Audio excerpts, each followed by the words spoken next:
Assalamualaikum warahmatullahi wabarakatuh. Halo sobat, di video kita kali ini kita akan membahas salah satu episode dari channel Ningsih Tinampi sesi penarikan arwah. Dan ini proses penarikan arwah oleh Bu Ningsih Tinampi. Hal gaib adalah sesuatu di luar kemampuan kita sebagai manusia dan merupakan rahasia Allah.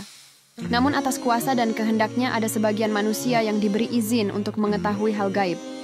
Melalui video ini kita harus mengambil hikmah yang ada terkandung di dalamnya.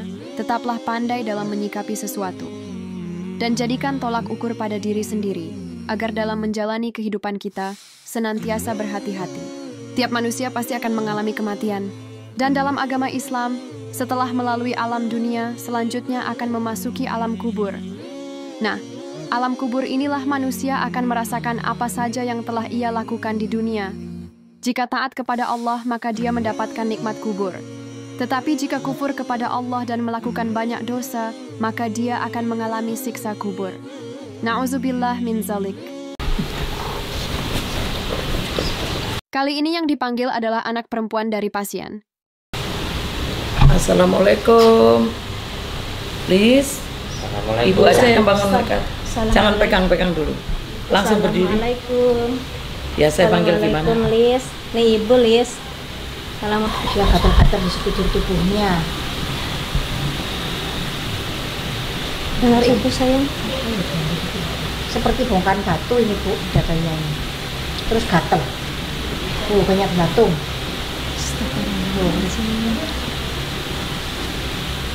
Dada arwah ini seperti bongkahan batu. Dan juga dia merasa gatal di dadanya karena ada belatungnya. Kira-kira apa yang telah arwah ini perbuat? Please. Lis, nih Ibu nih. Please. Ayo ngomong sama Ibu Ayo dulu. ngomong sama Ibu sayang. Ya, hatinya pegel terus ini. Neng, Ibu neng. Ya, hatinya pegel terus ini anaknya. Jengkel. Maafkan Ibu, Lis. Ibu nggak bisa nolong kamu. Ngomong sama Ibu. Sering jengkel sama orang tua, Bu. Ibu minta maaf kalau selama hidup kamu Ibu nggak bisa nyenengin kamu. Jangan pegang, Bu. Please. Ayo sayang, terus Kalau terang. kamu jengkel sama orang tua, ngomong saja. Iya, ayo bilang aja apa yang ada di unek-unek Lilis. Lilis itu bapak dulu. Itu bapak nong kesini sama saling sama bapak. Kalau sama bapaknya mau. Bapak sayang Lilis. Gimana kabarnya? Lilis kangen. Kangen sama bapak. Sama bapak kangen kan sayang? Ibu sama Ibu dulu, diam dulu, Bu. Bapak kangen. Ini ada Melina, ada Melisa juga ikut. Ini nenek salim. Salim. Ada kamu. Sayang mana? Lilis kangen. Ada yang ngawasi. Ngelasin dari orang tua atau dari siapa? Dari saudara atau dari yang Dari lain? tetangga atau bagaimana? Dari aku meninggal sudah ada yang ngawasi. Siapa? Makhluknya menakutkan. Oh, yang rumah sebelah. Gak tahu, pokoknya perempuan compang-camping. Lilis diseret. Astagfirullahaladzim. Semua gara-gara mulutmu. Makanya punya mulut meskipun halus tapi jangan menyakitkan orang lain, Ma. Sakitnya kenapa? Ibu kan sayang sama Teteh. Nasihati sayang bener ibu bapak sayang. Maaf, Pak. Pak, tolong perkataanku dicerna baik-baik. Bapak, ini anaknya bukan karena menyayangi atau sama anaknya. Ibu punya kesalahan sama orang lain. Dan kata-kata ibu yang membuat orang itu sakit. Jadi ini aku mengikuti dia loh ya. Nah, dia ibaratnya kena sihir dari orang itu yang disakiti ibu gitu. Makanya aku benci sama ibu. Ternyata arwah ini meninggal disebabkan karena sihir dari orang lain. Menurut arwah ini karena ibunya pernah menyakiti hati orang lain, sehingga orang tersebut tidak terima, lalu ingin merusak keluarganya dengan cara menyihir anggota keluarganya.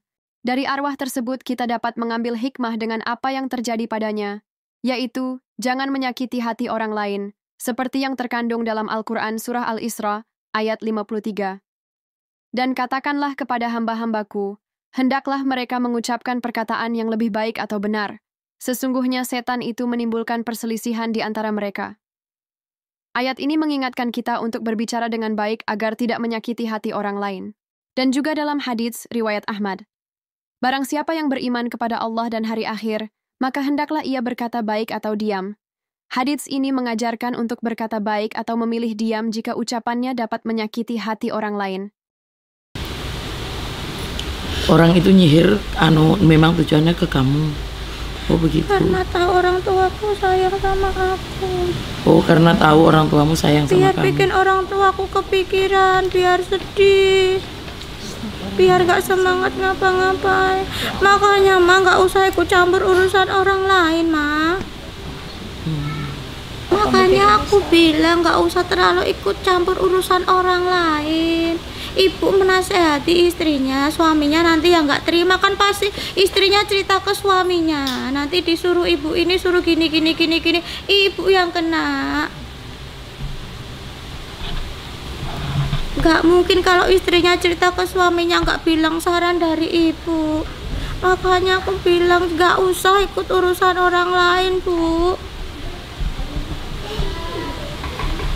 Udah cukup aku aja yang jadi korbannya, cukup.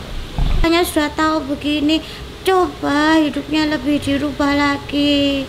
Kalau tidak penting tidak usah bicara, minta maaf lah, meskipun nggak tahu minta maaf sama siapa. Dalam doa minta maaf sama orang-orang yang mungkin disakiti. Ayah juga, aku lihat pada nggak ada semangatnya. Berarti orang itu berhasil membuat keluarga kita berantakan. Kenapa manusia yang jahat malah nggak cepat mati, yang baik malah cepat mati? Itu takdirnya Allah. Takdirnya Allah. Mau Allah saking sayangnya itu. Namanya kamu biar tidak ternoda dari orang-orang yang ngikutin orang-orang yang berdosa. Lilis meninggal aja diseret sama 2 perempuan. Sekarang diselamatkan, Lis. Ini tak ditarik sama Bu Ningsih ini. Tak selamatkan kamu kan lepas sekarang. Iya, Iya kan? Iya Kan kamu sekarang lepas. Lilis rasanya pengen hidup, pengen lulus kuliah, pengen kerja, pengen umroh, pengen ngomong sama yang Lilis suka, pengen menikah sama orang itu. Kamu yang kamu benar suka siapa, Lis? Gak tahu namanya tapi tahu orangnya. Ya mulai jatuh cinta gitu. Masih yang ini ada